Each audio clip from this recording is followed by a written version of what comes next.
I give myself the best shot at making quality YouTube content for the next 6 months? It's easy to look at the externals, the hardware, the peripherals, cameras, microphones, all that kind of stuff. And of course it's easy to spend money on getting better kit, but what about what I do?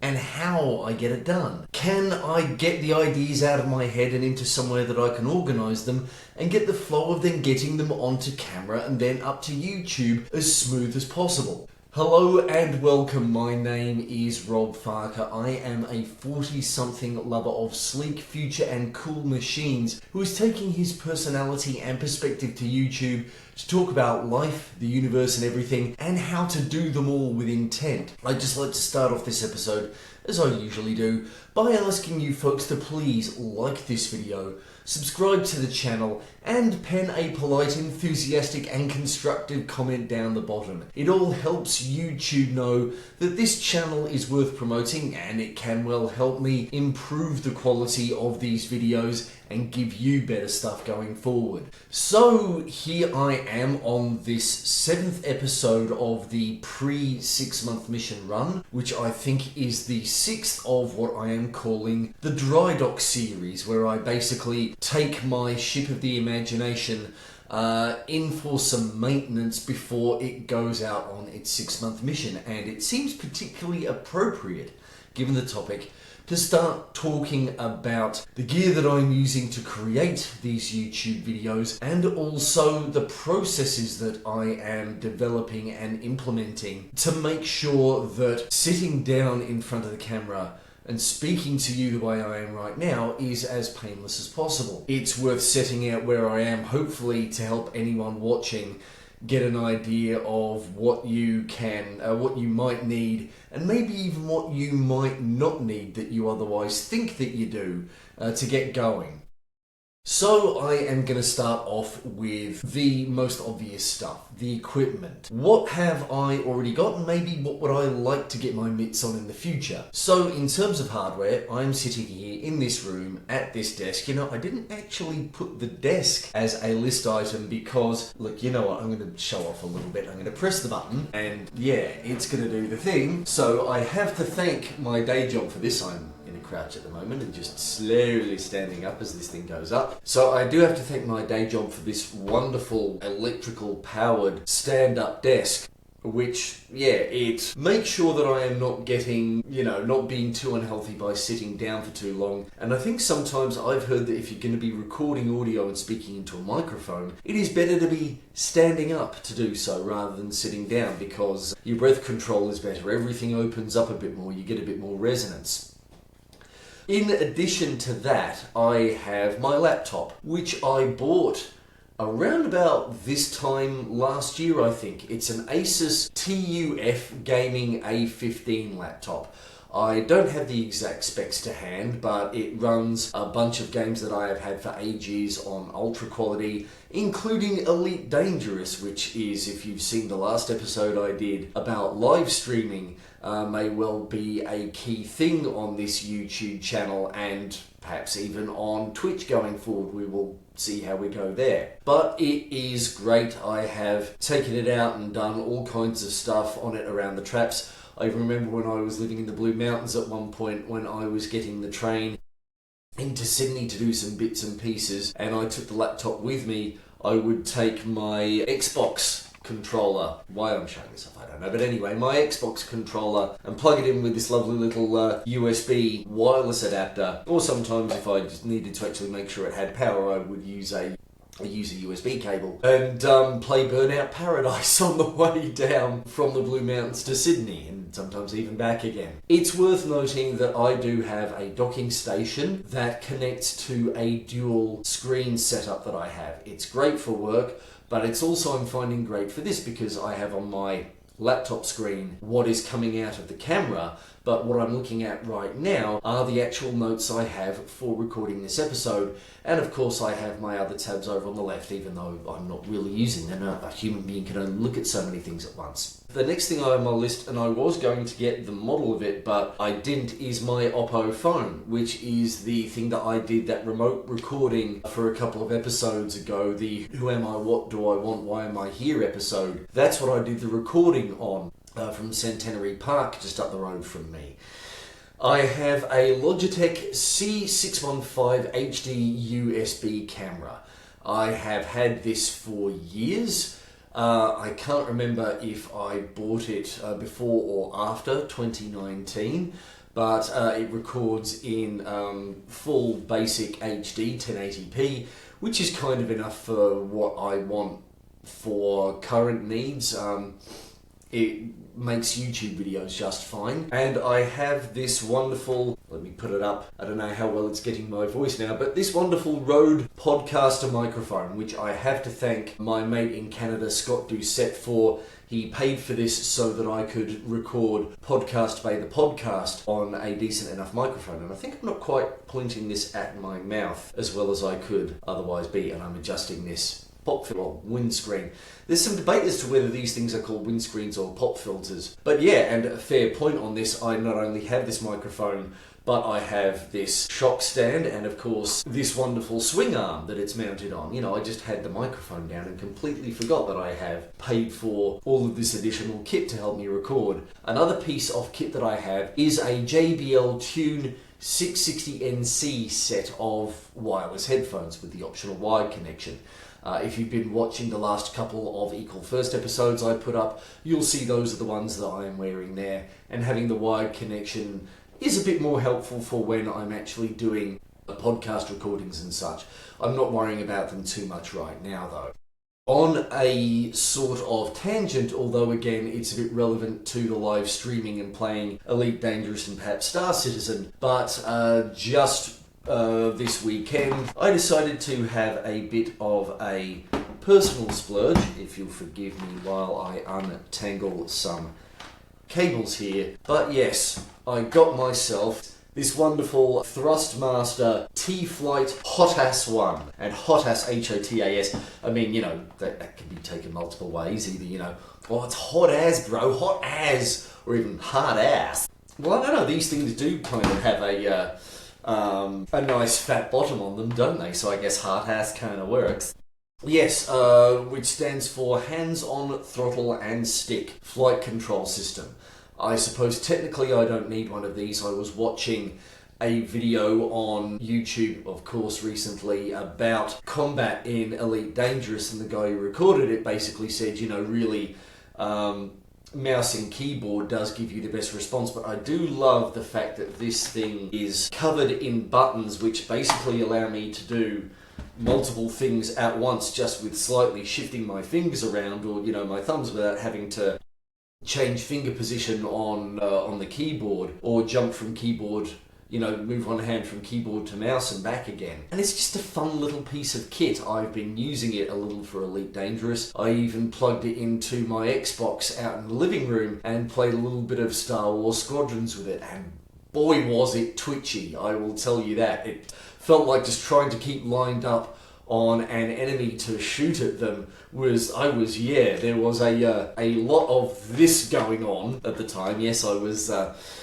yanking my stick around a lot, I'll tell you. And the last thing that I have on my list of stuff is lots of notebooks and pens. I have this little desk tidy here, and you can see that I've got a whole bunch of Bics as well as assorted other pens in there, and I also have several notebooks of various assorted varieties. I've got this wonderful thing which I'm kind of doing a lot of my notes for this 6-month mission project on, and I want to be using a lot more, as I'll talk about in a little bit. Processes is one of the things that I want to be focusing on, and that would be, you know, the ideal place to start making notes in for things that I need to improve and write down and have a checklist for. And I also have a little pocket notebook, which is, funnily enough, not in my pocket at the moment for just jotting down random ideas, and also an A5 size notebook, which is a little bit more for general brainstorming. But yeah, I have a bunch of other ones as well. I don't know whether my journals particularly count for this aside from general mindset purposes. That's the hardware though. And I think it's also worth talking about the software that I am using to get the stuff done. Obviously, I have a YouTube account, which is what you are watching this through. I have myself also a subscription to the Riverside podcasting and video editing platform.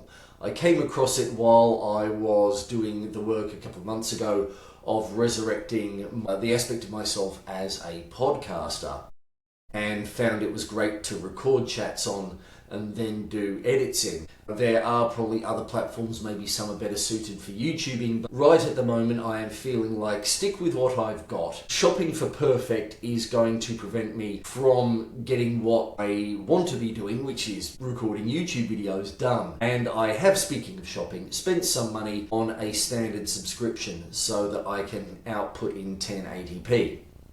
I also, speaking of things that I'm paying for, recently upgraded my Microsoft account to basic so that I can get 100 gigabytes of online storage.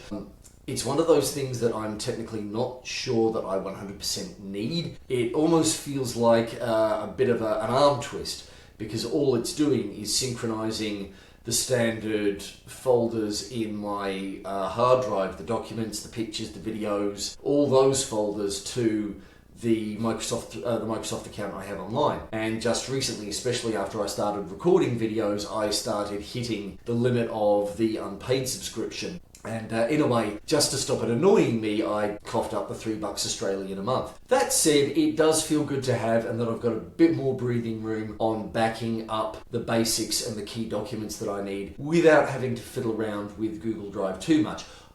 I also do have a Google Drive account, which is where I'm doing a lot of the planning and storing my process documents and putting the results of my brainstorming in, just because it does feel a little bit easier to get to than the Microsoft 365 account. Google Docs just feels a little bit more optimized for web usage. I have an account with Canva, which is unpaid. Right at the moment, that is what I'm using to do my thumbnails in.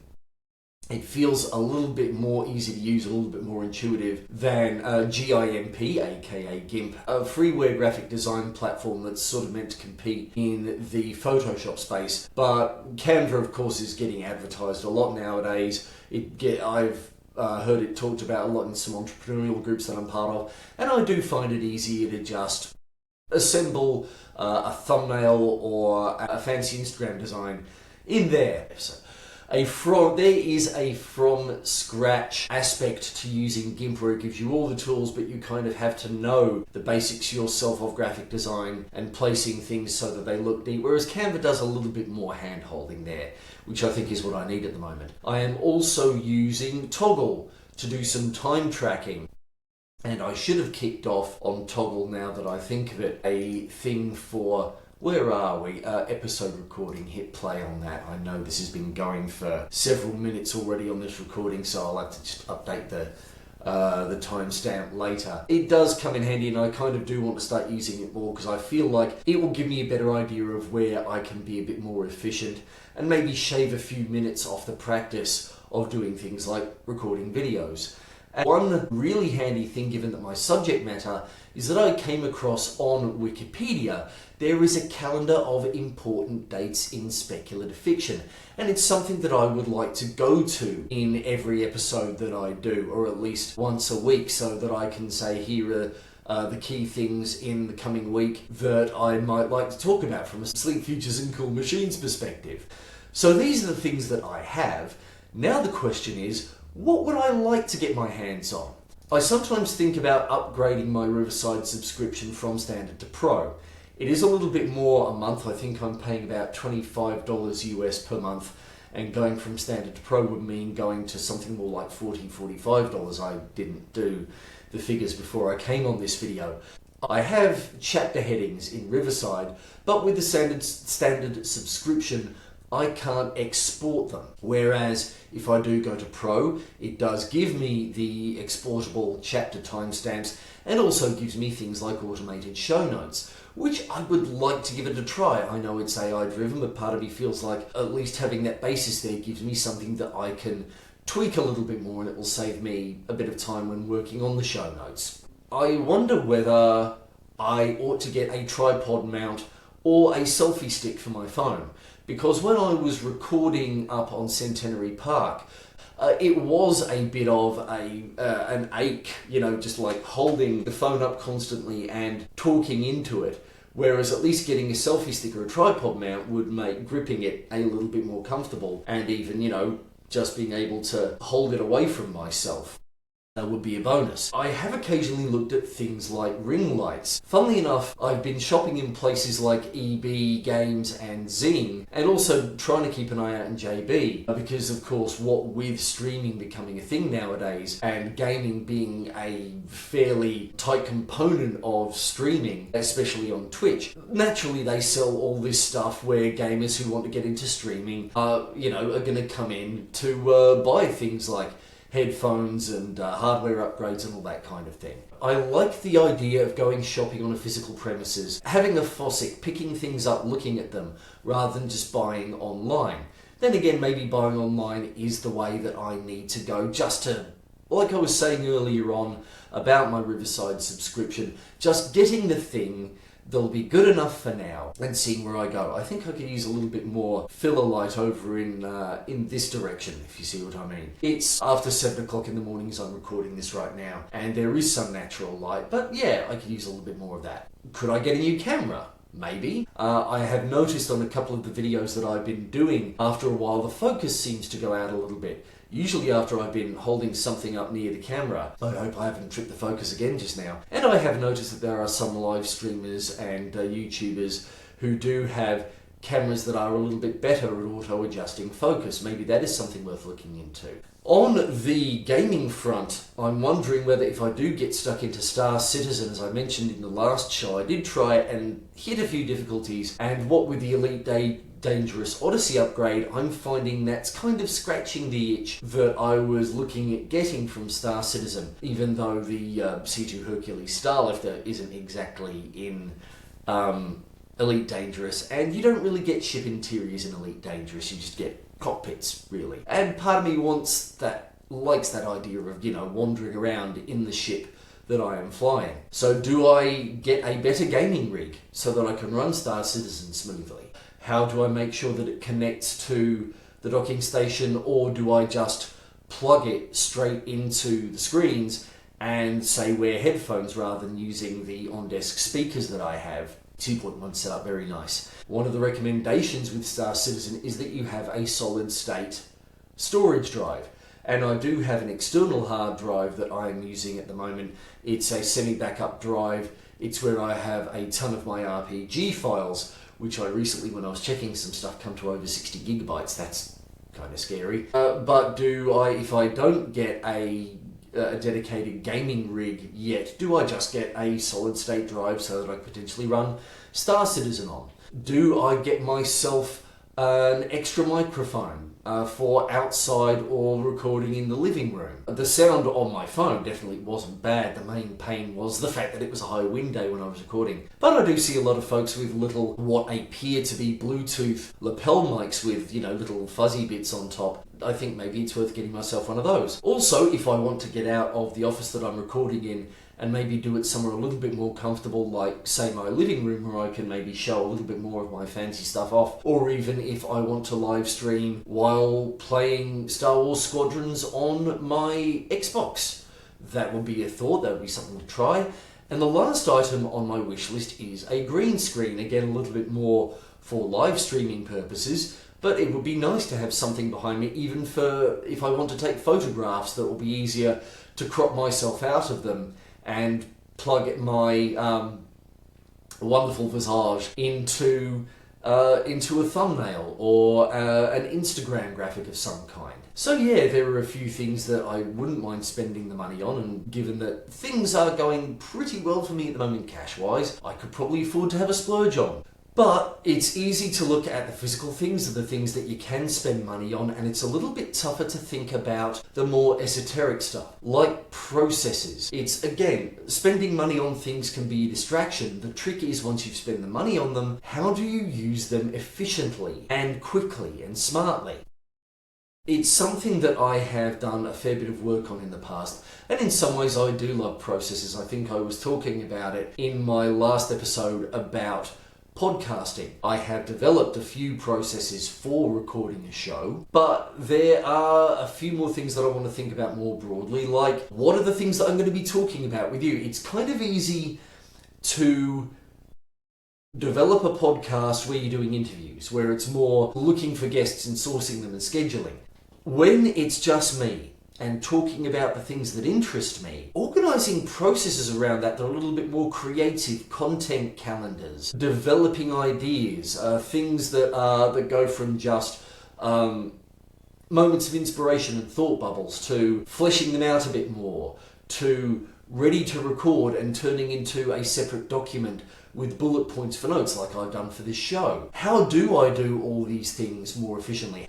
How do I make sure that I am plugging things into my calendar and being aware of where I want to do them and how much time that I am dedicating toward them? I did this, I've done these first few episodes with no real time budget, but I think one of the things I do want to look a bit more at is how do I do them more quickly? And also, how do I break things down into smaller chunks? For example, this video that I'm doing at the moment, could I break it up into two separate videos, one about hardware wish lists, one about processes? How do I intro them separately? How do I then make sure that I'm creating two sets of thumbnails? And what are my ideas around thumbnails for A/B split testing, which I've been doing a little bit of with the last couple of videos, but how do I, again, make sure that I keep doing them, keep that momentum up, and look at all the areas that I can streamline? I get the feeling that there are probably a few YouTubers out there that I could start reacting to and making notes on their suggestions and processes and how I'm implementing them as I go. I'm immediately thinking Ali Abdaal, and if you'll forgive me a moment, I am going to pop onto YouTube, where is, yes, a recommendation by James Allen of Profit Your Knowledge, Layla at Process Driven, who is hang on a second, she's doing a free process audit. Maybe I ought to engage her for that and get her to give me a little bit of a hand. Identify your team's biggest bottleneck in minutes. Targeted questions will assess, personalised report, get my free systematization. I want to give that a go. So yeah, maybe engaging with some folks online, and for God's sakes, I think as I was saying in an earlier episode, I've got Ali Abdaal's Feel Good Productivity on my shelf. Maybe right at the moment that is something that I ought to be pulling off the shelf and sitting down and reading and making some notes for, or maybe even talking about. And God knows I could use them, because I don't know if I mentioned it, managed to lose 2 video recordings. The last couple of episodes, the ones on streaming and podcasting, I recorded in a batch session a couple of weeks ago, and then I put the files somewhere obviously so clever and so smart and so safe that I can't find them now. So I wound up re-recording them, and I think it was actually the 3rd recording of the live streaming episode that I'd done. So that is definitely something I do need to get clear on. It's like, okay, once I'm done with the recording, where am I putting the files? Am I uploading them to Riverside immediately, which is really not a bad idea. But in the meantime, what am I doing with them? In terms of what I have at the moment, I do have, as I mentioned, Toggle a little bit earlier on to help me do some time tracking. I've got the prior process flows from podcast editing.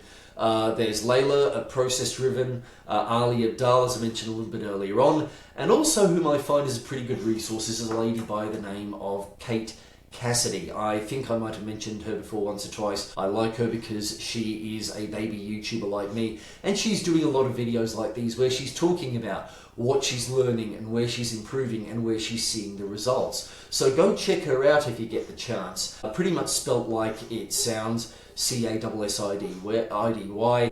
Pardon me, my little girl is here in the room with me, and she's having a sleep. I don't know if you can hear this on the microphone, which is kind of making little uff noises. Hang on, alright. Forgive me. I have been told that what I ought to do by a friend of mine is put a puppy cam on. And, where are we? Let's have a quick Sookie break. There she is. See? It's making little noises. Don't know why. Not sure what she's chasing or what's going on in her dreams, but yeah. So that might be, if I go back to hardware, another reason why I get another camera, so that I can have a puppy cam for you folks, especially if I'm live streaming or what have you. And I can have... She's awake. Yeah, alright. I'm going to do it again. Hang on. Puppy break, folks. Oh. Here we go. So. Ew. Hey. She's ignoring me, and fair enough. Alright, let's put that back where it was. So yes, I would like post-recording file storage processes. So this is the what would I like section. Some processes on editing in Riverside, even though it does work.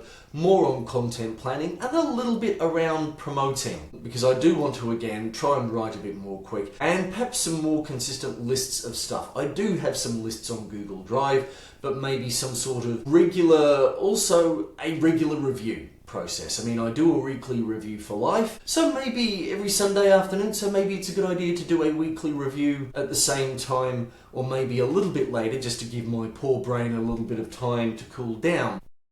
A review of all of the things that I'm doing here. So I think that pretty much covers where I'm at the moment and the things that I do have already and the things that I could use a bit more of in my life, whether they're items I need to spend money on or just processes that I need to improve and get out of my head and onto a document so that I can do them more consistently and more smoothly. So at the end of this episode, I would like to remind you, if I may, to give this video a like, subscribe to this channel, hit the subscription bell so that you do get reminders when I go online. And I would also like to ask you to head over to robf.com.au. You will find the sign up page for my newsletter. People who sign up get a day's early access to these videos as I put them out, and I also make sure to write a full newsletter content for you that I release every Sunday evening Australia time, pretty much consistently regularly. If it doesn't go out Sunday, it goes out the day after, but it has been going out every week without fail since mid-August, I am quite proud to say. So I very much appreciate your interest in this show. Until the next episode, have a good time in the meantime. This is Rob Farker, signing off.